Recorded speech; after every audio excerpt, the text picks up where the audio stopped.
I have a very deep and abiding pain when I hear you talking about the possibilities of intervention in a region that it seems we've learned nothing from what 100 years in the past. The British seem to calculate the same kinds of arguments and presentations to their own people. And I fail to see that we're not repeating ourselves and repeating history in the failures of the past. I'm not disputing the kinds of things that you described as regional flashpoints and groups of individuals who have vested interests in establishing their own territories.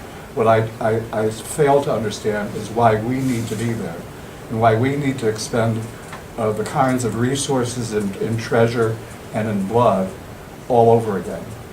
I think you need to do a better job, and the President needs to do a better job in explaining those issues and being forthright.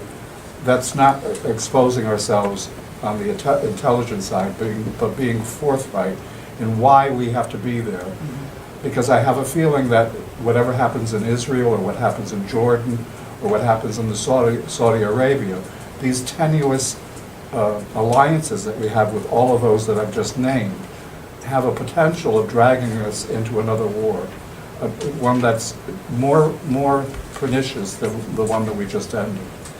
Good. Elect this guy. Elect him.